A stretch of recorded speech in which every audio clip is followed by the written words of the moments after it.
তোমার যা মন চায় সেটা চাও। তো কি চাও আমার কাছে? কি চাও?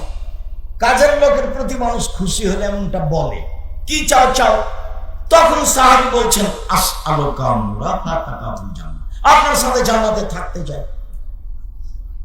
তখন সাহাবী বলছেন, আওয়াগায়রা জালেক, না এটা নয়, এটা নয়, অন্যটা বল, অন্যটা বল, এটা নয়, অন্যটা চাও। তখন সাহাবী বলছেন, হোয়া যাকা, ওটাই চাই, ওটাই চাই। তখন আল্লাহ রাসূল বলছেন, আইনি বিকাসরাতি সুজুদ, আমি সরাসরি কাউকে জান্নাতে নিয়ে থাকতে পারবো না, তাহলে আমাকে সাহায্য করতে হবে বেশি সালাত আদায় করে, তাহাজ্জুদ করে। তাহাজ্জুদ করলে আমার সাথে থাকা যাবে। অবশ্য নবীর সাথে থাকার আরো দুটা পথ আছে, খুব সুন্দর, একবার তাজা পথ। সেটা কি? আল্লাহ রাসূল বলছেন, মানা আলা জারিয়াতাইনে, কেউ যদি দুইটা মেয়ের লালন পালন করে, দুইটা মেয়ে, দুইটা বেটি লালন পালনের কথা একটু পরে বলছি। কি লালন পালন? পরের হাদিসে লালন পালন করে, বিবাহ শাদী দিয়ে দেয়, তাহলে সেই পিতা আর আমি জান্নাতে এইভাবে থাকবো। তখন তর্জনী আর মধ্যময় দুইটা আঙ্গুল ইশারা করে দেখালেন এবং জমা করে দিলেন, পাশাপাশি একসাথে লেগে থাকবে সেই লোক আর আমি, একসাথে থাকবো। আর একটা পথ আছে। সাহল ইবনে সাদ রাদিয়াল্লাহু তাআলা আনহু বলেন, রাসূল সাল্লাল্লাহু আলাইহি সাল্লাম বলেছেন, কাফিরুল ইয়াতীম আনা হুয়া ফিল জান্নাতি হাকাযা, যে ব্যক্তি এতিমের লালন পালন করবে সেই ব্যক্তি আর আমি মুহাম্মদ সাল্লাল্লাহু আলাইহি সাল্লাম জান্নাতে এভাবে থাকবো। তখনও তর্জনী আর মধ্যমা পাশাপাশি করলেন, তবে একটু ফারাকা বাইনা, একটু ফাঁকা রাখি। এতিমের লালন পালন করে থাকা যাবে সাথে, তো একবারে লাগালাগি নয়। আর মেয়ের যদি বিবাহ শাদী দিয়ে দেয়, লালন পালন করে মেয়ে দুইটা, তাহলে একসাথে। তাহলে এখানে পরের হাদিসটা একটু বলি। আল্লাহ রাসূল বলছেন যে, মান আলা সালাসা বানাতিন, কে যদি তিনটা মেয়ের লালন পালন করে, তিনটা বেটির লালন পালন করে, কিভাবে? ফাআল্লামাহুন্না, তাদের বিদ্যা শিখিয়ে দিল। 2 ওয়া আদাবাহুন্না, তাদের শিষ্টাচার শিখিয়ে দিল। 3 আহসানা ইলাইহিন্না, তাদের সাথে ভালো আচরণ করলো, বিবাহ শাদী দিয়ে দিল। তাহলে সেই মেয়ে তিনটা পিতার জন্য জাহান্নাম থেকে অন্তরাল হবে। ওইদিকে জাহান্নাম আর এইদিকে ওর পিতা পিছনে, আর ওরা তিনটা মেয়ে মাঝামাঝিতে আছে। ওরা বলবে আগে আমার বাপ জান্নাতে যাবে, তারপরে কোন কথা। একবারে শক্তভাবে বেঁকে বসবে, আমার পিতার জান্নাত আগে, তারপরে কোন কথা। আরে এখন যদি একটা মেয়ে জন্ম নেয়, তাহলে দাদি নানি বলে, কি করবি রে, কি করবি, ডিপিএস খুব। আর একটা যদি জন্ম নেয়, তাহলে মন খুব খারাপ, গরু গাবি কিছু কি করবি। যদি তিনটে হয়, তাহলে হচ্ছে বউ তালাক দে, বউ তালাক দে। মানে জাহেলিয়ত দিয়ে পূর্ণ। মা বেটি ছেলে বাপ কেউ শিক্ষিত নয়, সবাই পশু প্রাণীর মতো।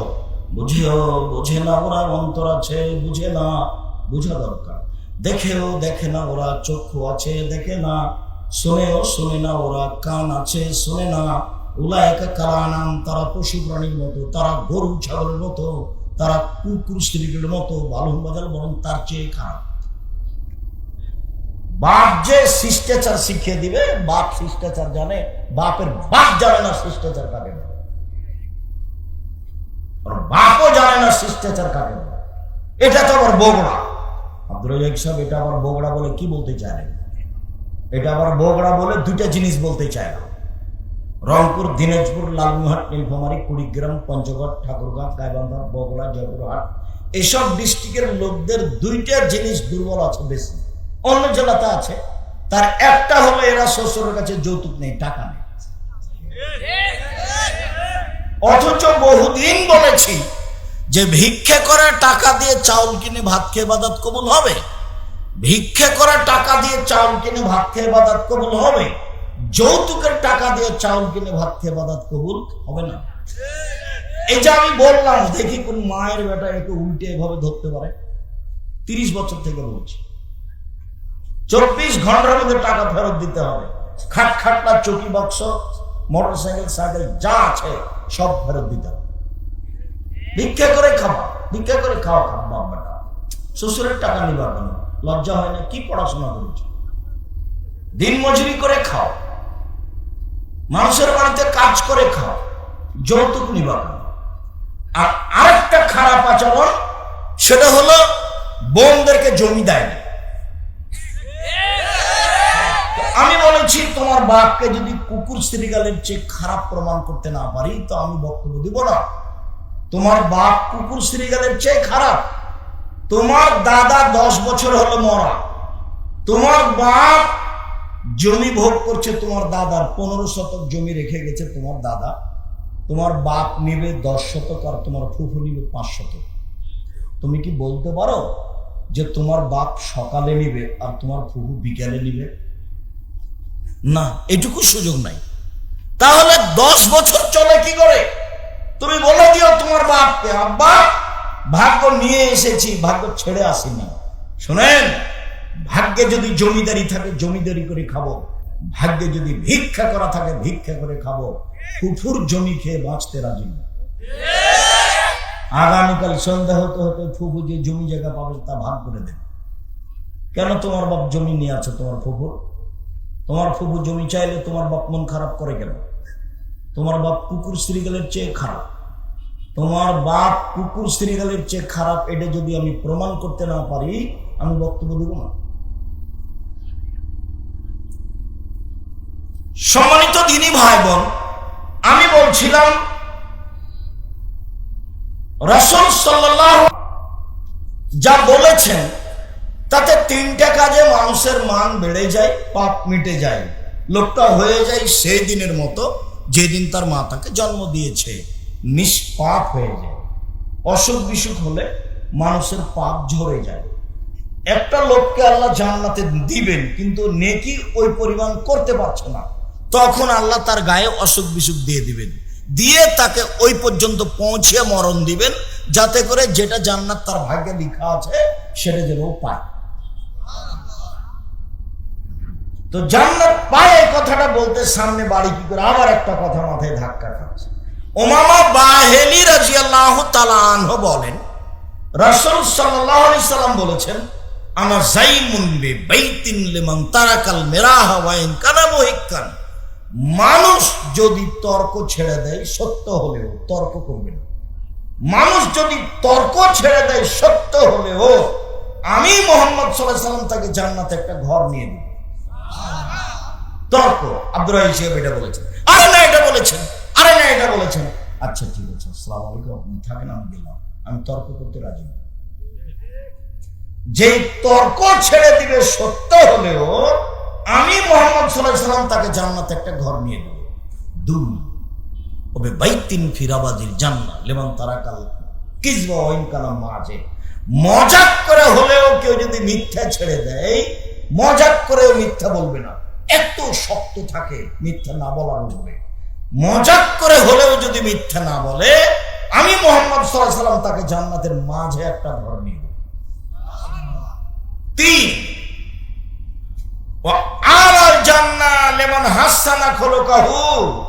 যে তার চাল চলনকে ভালো করলো আমি মুহাম্মদ সাল্লাল্লাহু আলাইহি সাল্লাম তাকে জান্নাতুল ফেরদাউস নিয়ে দেব।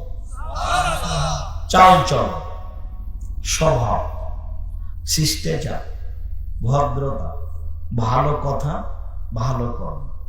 ইবাদতের জগতে সবচেয়ে ভারী নেকির ইবাদত হচ্ছে ভালো আচরণ।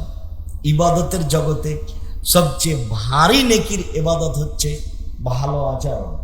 ভালো আচরণ যার জান্নাতুল ফেরদাউস তার। ভালো আচরণ যার, ভালো চাল চলন যার, জান্নাতুল ফেরদাউস তার। একটা অবাক ইবাদত, তার নাম ভালো চাল চলন, ভালো কথা, ভালো কর্ম। মানুষে বলে ছেলেটা খুব ভালো, মানুষে বলে ছেলেটার স্বভাব ভালো, মানুষে বলে ছেলেটা খুব ভদ্র, এই হলো ভালো ছেলে। মানুষে বলে দুনিয়ার খারাপ শয়তান, মুখখান খুব খারাপ। দুনিয়ার খারাপ দোমুখা কথা ছাড়ো তো, এটা কি? এ হলো খারাপ চালচলন। আমি একটু বাস্তব দেখাই, 1 মিনিট। বাগবাড়িতে একটা অটোতে অটো দাঁড়িয়ে আছে, আপনি বসে আছেন, আমি এখনো উঠেছি সেই অটোতে, উঠতেই ওই লোকটা টান দিয়েছে, আমি একবার আপনার মুখের উপরে গিয়ে পড়েছি। তখন আপনি বলছেন বসেন বসেন বসেন, কোনো সমস্যা নেই, বসেন বসেন, কোনো সমস্যা নেই। তো বসলাম। এ হলো এক। আপনার মুখের উপরে পড়তে আপনি বলছেন চোখ নাই, হিসেব করে উঠেন না গাড়ি, চোখ নাই, দেখতে পারলাম মানুষের গায়ে। এটা একটা চাল চলন। বলেন তো কোনটা ভালো কোনটা খারাপ? চাল চলন। চাল চলন হলো সবচেয়ে ভারী নেকির কাজ। কে দাম দেয় চাল চলন? মানুষ একজন আর একজনকে সুযোগ পালে একবারে জেল জুলুম হাজত ধুয়ে ছেড়ে দিচ্ছে। আবার ফেরে এমনিতে কেন যে বলছে এভাবে আমি বুঝতে পারি না। তার এভাবে বলার কি প্রয়োজন? দাপট দেখিয়ে 2 দিন বাঁচার চেষ্টা করিয়েন না, দলীয় ক্ষমতা দেখিয়ে 2 দিন বাঁচার চেষ্টা করিয়েন না। ফেরাউন ডুবে গেছে, আর আপনাদের নেত্রীর বয়স ছিল 45 মিনিট। ক্ষমতা দেখিয়ে কিছু করিয়েন না। ক্ষমতা দেখিয়ে করলে সময় একদিন আসবে। 1500 বছর পরে ফেরাউন ডুবে গেছে, 1500 বছর।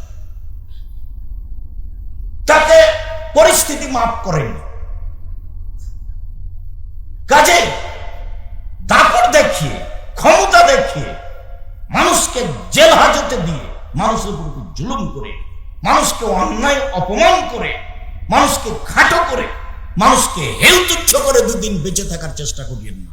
খুব সাধারণ ভাবে নরম হয়ে বাঁচেন। একদিন বয়স ছিল 40, দেখবেন 60, তারপর দেখবেন নেই। আমি তো সেই দিন আসলাম বক্তব্য দিতে, মনে হচ্ছে ওই যে সেই দিন 90 সালে একবারে প্রথম ফতে আলী মসজিদে, দেখি এখন অনেক দিন হয়ে গেছে। কাজেই কিছু করে মানুষের ক্ষতি করে, মানুষকে খাটো করে 1 ঘন্টা বেঁচে থাকার চেষ্টা করিয়েন না। 4টা কাজ করবেন জীবনে। 1 5 ওয়াক্ত সালাত, 2 হালাল রুজি, 3 কোরআন তেলাওয়াত, 4 দুজন যেখানে বসে আছে সেখানে বসবেন না। আড্ডা পিটা চিরদিনের জন্য হারাম। দোকানে বসে গল্প করা চিরদিনের জন্য হারাম। আড্ডা পিটা চিরদিনের জন্য হারাম। এসব সালাত আদায় করে এসে মাথায় টুপি দিয়ে ওই ল্যাংটা মেয়ে টিভিতে নাচছে, আর আপনি দেখে চক্ষু ঠান্ডা করছেন, কলিজা ঠান্ডা করছেন মাথায় টুপি দিয়ে, আর আপনি মানুষের বদনাম করছেন, তখনও আপনি ভালো মানুষ? কেমনে আপনি ভালো মানুষ হলেন? কিভাবে হয় এটা? ভালো চাল চলন বক্তব্যের বিষয় আজকে নয়, আজকে হচ্ছে আল্লাহ ভীতি। চলেন যাই। আনাস রাদিয়াল্লাহু তাআলা আনহু বলেন, খাতাবানা রাসূলুল্লাহ সাল্লাল্লাহু আলাইহি ওয়াসাল্লাম খুতবাতান মা সামিতু মিসলাহা কাত্ত। একদা আল্লাহর নবী আমাদের মাঝে বক্তব্য দিলেন, এমন বক্তব্য দিলেন, এরকম বক্তব্য জীবনে কোনোদিন শুনিনি। তাতে তিনি বললেন,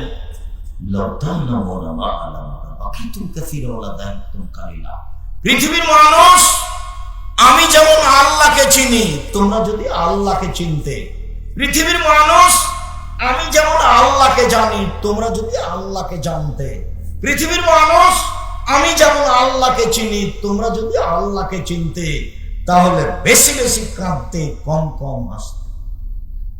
কই আমরা তো সারাদিনই হাসি। নাতনি আছে, নাতি আছে, বউ আছে, বিহান আছে, খালি বড্ড হাসি। আবার নাতনিকে বলছে তুই বিবাহ বুঝবি, তোর পাত্র দেখতে পছন্দ হয়েছে। নাতনিকে বলছে নাকি ভাই পাত্র পছন্দ হয়েছে, তাই বলছে। আর ওই বৌমা বলছে যে নেন দেখেন পাত্রী পছন্দ হয়েছে। নাতনি হলো মেয়ে, ও মেয়ের সম্মানে আছে, তাকে কি এইভাবে বলা যায়? আপু বলা যায়, বোন বলা যায়, তাতে কোনো সমস্যা নেই, কিন্তু মান সম্মানে ও মেয়ের মতো, বেটির মেয়ে। সম্মানিত দিনী ভাই বোন, ওইখানে একটা কথাকে পূর্ণ করে এসেছি যে জান্নাতের আসলের সাথে থাকা যায় 3 জন মেয়ে লালন পালন করলে, তাকে শিক্ষা দিলে, শিষ্টাচার শিখিয়ে দিলে। শিষ্টাচারের কথা একটা কথা বলে এসেছিলাম, মধ্যখানে মনে পড়াতে আবার মধ্যে ঘুরে গেলাম, একটু খেয়াল করবেন। শিষ্টাচার কি জিনিস? আজকে বেশি না বুঝালেও একটু বলি। আয়েশা রাদিয়াল্লাহু তাআলা আনহা বলেন, আল্লাহর নবী বলেছেন সকল নবীর শিষ্টাচার 10টা, সব নবীর বৈশিষ্ট্য 10টা। আল্লাহর নবী একদা রাস্তায় পড়ে থাকা একটা খেজুরের পাশ দিয়ে হেঁটে যাচ্ছিলেন। আল্লাহর নবী একদা রাস্তায় পড়ে থাকা একটা খেজুরের পাশ দিয়ে হেঁটে যাচ্ছিলেন।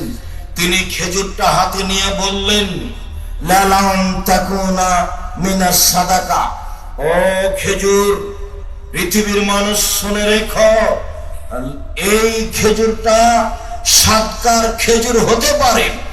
এই আশঙ্কা যদি আমার না হতো, এই খেজুরটা সাদাকার খেজুর হতে পারে, এই আশঙ্কা যদি আমার না হতো, লাকালতহা, তাহলে আমি এই খেজুরটা, আমার হাতের খেজুরটা আমি খেয়ে নিতাম। আমি আপনাকে অত্র বুখারী মুসলিমের হাদিস স্পষ্ট বুঝাতে পারলাম না, তার জন্য সাদাকা হারাম ছিল, তার বংশের জন্য সাদাকা হারাম, তার বাড়ির কাজের লোক যারা দাস দাসী তাদের জন্য সাদাকা হারাম ছিল। রাস্তার একটা খেজুর উঠিয়ে নিয়ে তিনি বলছেন, হয়তো বা কেউ যাকাতের খেজুর নিয়ে যাচ্ছিল, হয়তো বা কেউ সাদকা দান সাদকার খেজুর নিয়ে যাচ্ছিল, তার থেকে পড়ে গেছে, এমনটা হতে পারে। এই আশঙ্কা যদি আমার না থাকতো, তাহলে আমি এই খেজুরটা খেয়ে নিতাম। একটু বিবেচনা করেন তো, তিনি হারাম থেকে নিজেকে কিভাবে বাঁচানোর চেষ্টা করেছেন। একটা খেজুর।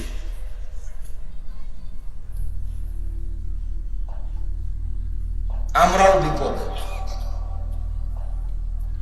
প্রায় মানুষই বিপদে। নির্দ্বিধায় মানুষ মানুষের সাথে আত্মীয়তা সম্পর্ক বজায় রেখে চলেছে, হারাম হালাল বিবেচনা ছাড়াই। বিশেষ করে খাওয়ার ব্যাপারে মানুষকে খুব বেশি থেকে বেশি সতর্ক থাকা উচিত। অত্র বুখারী মুসলিমের হাদিসে 1 নম্বর যেটা প্রমাণ হয়, সেটা হলো অল্প জিনিস যদি পড়ে পাই, তাহলে তা খেয়ে নিতে পারে প্রচার ছাড়াই। অত্র বুখারী মুসলিমের হাদিসে বোঝা যায় যে আল্লাহর নবী গায়েবের খবর জানতেন না। খেজুরটা হাতে আছে, তিনি বলতে পারছেন না যে এই খেজুরটা সাদকার না সাদকার নয়। তা হাতের খেজুর যদি বলতে না পারেন যে এটা সাদকার না সাদকার নয়, তাহলে তিনি গায়েবের খবর কিভাবে জানবেন?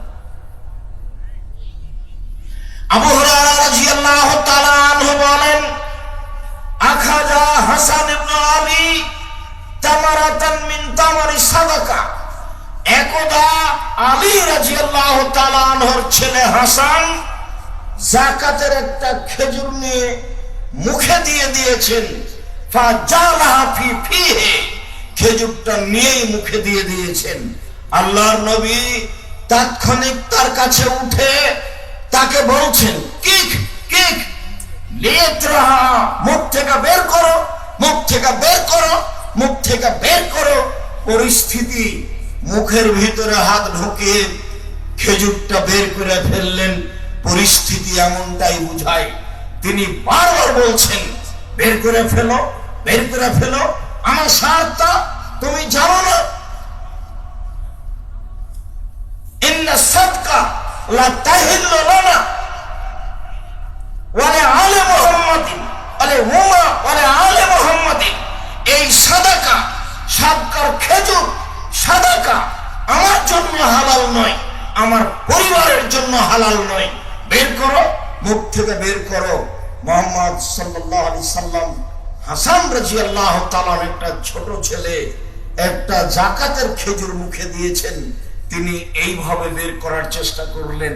আমি আর আপনি নির্দ্বিধায় হারাম উপার্জন করছি, আহাল পরিবার নিয়ে খুশিতে খেয়ে যাচ্ছি। আপনার স্ত্রী একদিন ভুলেও বলে না এই উপার্জন কেমন হচ্ছে। এইভাবে যে আপনি টাকা পয়সা উপার্জন করছেন, গাড়ি বাড়ি করছেন, ব্যাংকে চাকরি করছে, আবার লোন নিয়ে বাড়ি করছে, দুইজন মিলে কত খুশি, 5 তলা বাড়ি করেছে। স্বামী স্ত্রী অনেক খুশি। যার লোন আছে তার জানাজাই হবে না, আবার এটা হারাম চাকরি, আবার সেখান থেকে লোন নিয়েছে, পুরো জীবনটা তার 16 আনাই মিছে। বাংলাদেশে এমন কোন ব্যাংকিং ব্যবস্থা নেই যেখানে চাকরি করা জায়েজ হতে পারে। এদেশে এমন কোন ইন্স্যুরেন্স নেই যেখানে চাকরি করা বৈধ হতে পারে। সব জায়গায় হারাম জড়িত, হারাম সম্পৃক্ত। সম্মানিত দিনী ভাই বোন, হারাম থেকে কিভাবে বেঁচে থাকতেন আল্লাহর নবী বুখারী মুসলিমের একটা বাস্তব উদাহরণ দেখালাম। আবার তিনি বলছেন যে সাদাকা ইন্নামা সাদাকা আওসাকুন নাস, নিশ্চয় দান সাদাকা মানুষের ময়লা। এটা মুহাম্মাদের জন্য বৈধ নয়, মুহাম্মাদের পরিবারের জন্য বৈধ নয়, এবং মুহাম্মাদের বাড়িতে যারা কাজ করে দাস দাসী কাজের পুরুষ নারী, এদের জন্য জায়েজ নয়। তাহলে হালাল হারামের বিবেচনা কেমন হওয়া উচিত? আয়েশা রাদিয়াল্লাহু তাআলা আনহা বলেন, কানা লি আবু বকর গোলাম ইখরুজ লাহুল খারাজ। আবু বকর সিদ্দিকের একটি গোলাম ছিল, তিনি তার উপার্জিত সম্পদ হতে খেতেন। আয়েশা রাদিয়াল্লাহু তাআলা আনহা বলেন, আবু বকর সিদ্দিক রাদিয়াল্লাহু তাআলা আনহর একটা গোলাম ছিল, সে যা উপার্জন করত সেখান থেকে তিনি খেতেন। ফাজা ইয়াওমান বিশাইন ফাকালা মিনহু, একদা সেই গোলাম কিছু পয়সা কিছু খাদ্য নিয়ে এসেছে বাড়িতে, সেখান থেকে আবু বকর সিদ্দিক খেয়ে নিয়েছেন। তখন গোলাম বলছে, আতাদরি মা হাজা, এটা কি আপনি কি জানেন?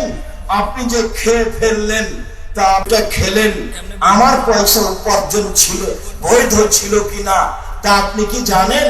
আমার বাড়িতে দাওয়াত খেলেন, এটা বৈধ কিনা তা আপনি কি জানেন? এই চাকরি আপনি করছেন, তা বৈধ কিনা এইটাকে আপনি জানেন? এই ব্যবসা করছেন, এটা বৈধ কিনা তা আপনি কি জানেন?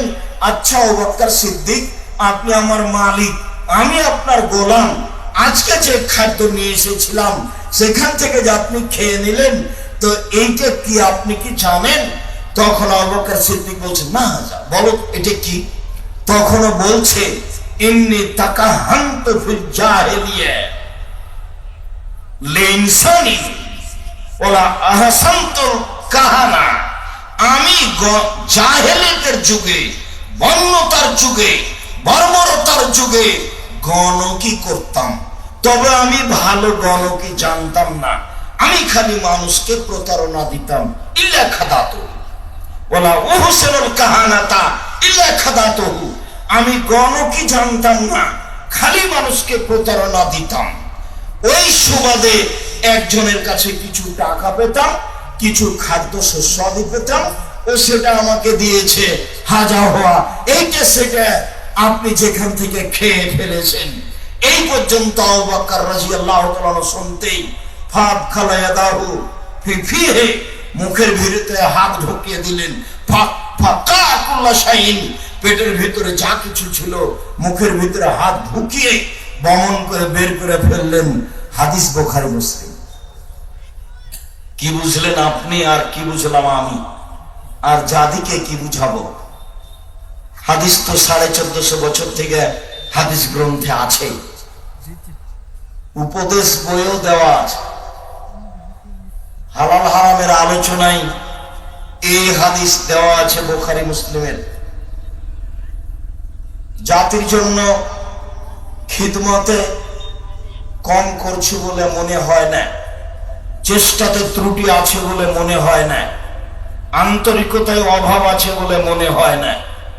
জাতি হয়তোবা যথাযথভাবে মূল্যায়ন করছে না বা করলো না। জাতি যদি যথাযথভাবে মূল্যায়ন না করে, তাহলে তার খেসারত আমাকে বহন করতে হবে না। এমনিতেই পৃথিবীর 90% মানুষই ইহুদি, খ্রিস্টান, অমুসলিম, মুশরিক, হিন্দু। তার মধ্যে 10 জন মানুষ মুসলমান, এরপরেও 10 জনের 90 জন মানুষ মাযহাব মেনে চলে, কোরআন এবং সহিহ হাদিস মানতে চায় না। আবার শতকরা 10 জনের 90 জনই মাযহাব মেনে চলে, তার 10 জনের মধ্যে আবার অনেক ভাগ।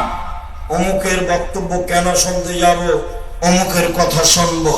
সব মিলে জাতির সামনে স্পষ্ট দাঁড়াতে পারলাম বলে মনে হয় না। হাদিস কোরআন কিছু শিখেছিলাম, এরপরেও সব আহলে হাদিসের কাছে গিয়ে দাওয়াত দিতে পারলাম এমনটা মনে হয় না।